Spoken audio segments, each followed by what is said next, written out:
Power over Ethernet, alimentation par Ethernet, aperçu général.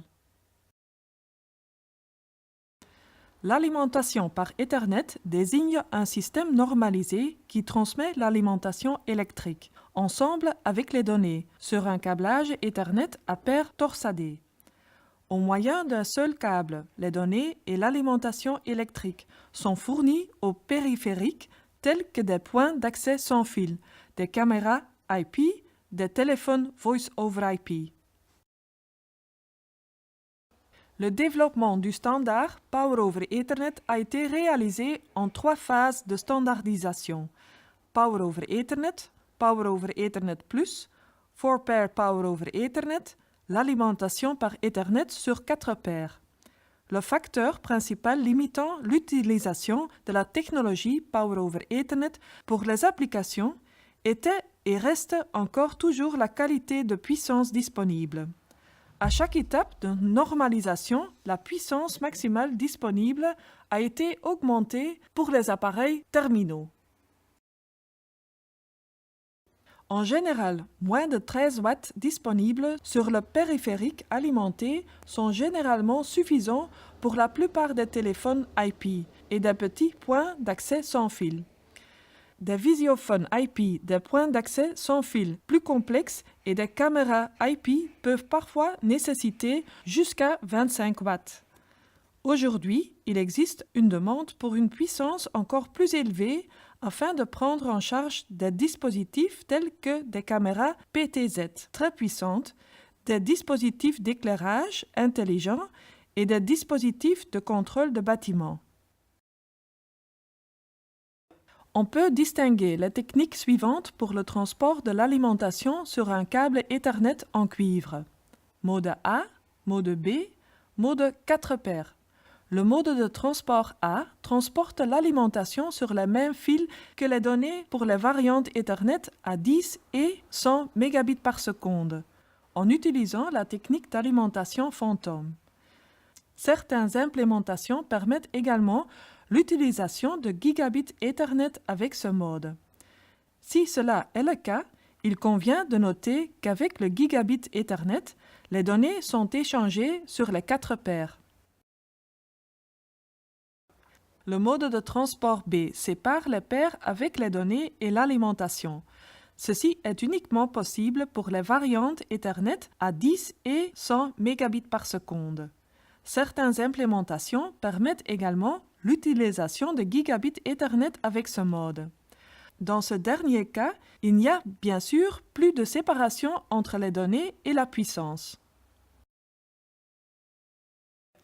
Le mode de transport B autorise également des injecteurs de puissance situés entre un commutateur Ethernet classique et le périphérique alimenté, injectant ainsi l'alimentation sans affecter les flux de données. La source d'alimentation et non l'appareil alimenté décide si le mode d'alimentation A ou B doit être utilisé. Cela signifie que l'appareil alimenté doit toujours implémenter ces 2 modes. Le mode de transport à 4 paires fournit l'alimentation à l'aide de 2 ou les 4 paires d'un câble Ethernet à paire torsadée. Il supporte l'utilisation des connexions Ethernet à 100 mégabits par seconde, 1 gigabit par seconde et 10 gigabits par seconde. Les normes IEEE Power over Ethernet permettent de détecter par la source d'alimentation si un appareil est conforme avec Power over Ethernet. Le cas échéant, cela permet à l'appareil alimenté et à la source de négocier aussi la quantité d'énergie requise ou disponible. La norme Power over Ethernet d'origine fournit une puissance en courant continu de jusqu'à 12,95 watts. La norme mise à jour Power over Ethernet Plus fournit jusqu'à 25,5 watts en courant continu. La norme Power over Ethernet pour 4 paires introduit 2 types d'alimentation supplémentaires pour le périphérique alimenté, jusqu'à 51 watts et jusqu'à 71 watts. Voici un aperçu des niveaux de puissance disponibles.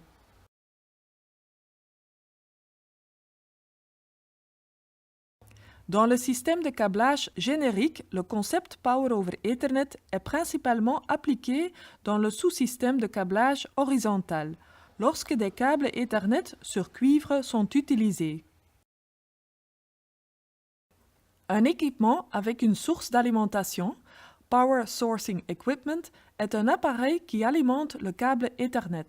Cette fonction peut être intégrée dans un commutateur des réseaux, communément appelé N-span, ou dans un périphérique intermédiaire entre un commutateur non compatible Power over Ethernet et un périphérique Power over Ethernet appelé mid-span ou injecteur Power over Ethernet.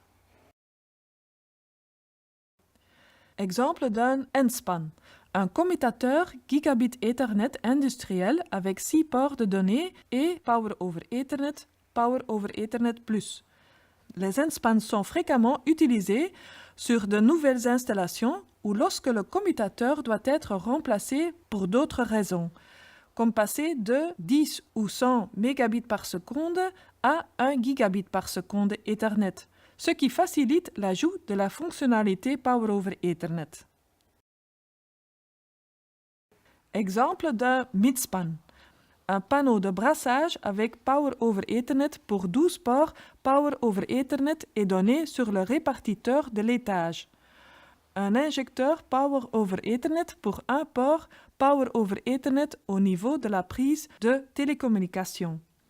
Cette façon de travailler peut être intéressante si un nombre limité de ports de sortie doivent être dotés d'une fonction Power over Ethernet.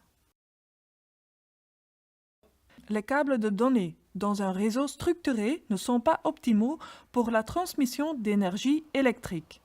Des problèmes se posent rarement dans la pratique, dans la mesure où seulement une partie des câbles est utilisée pour la transmission de l'alimentation, et ceci uniquement pour Power over Ethernet ou Power over Ethernet Plus. Cependant, lorsque 4 paires Power over Ethernet jusqu'à 100 watts est utilisé, le réchauffement du câble peut devenir un problème. Un module 45 peut inclure des faiblesses dans la conception des contacts, reflétées lorsqu'une liaison avec alimentation est connectée ou déconnectée. Il est donc nécessaire que les modules RG45 doivent garantir une compatibilité pour des applications Power over Ethernet et un fonctionnement sans problème des périphériques terminaux alimentés à distance.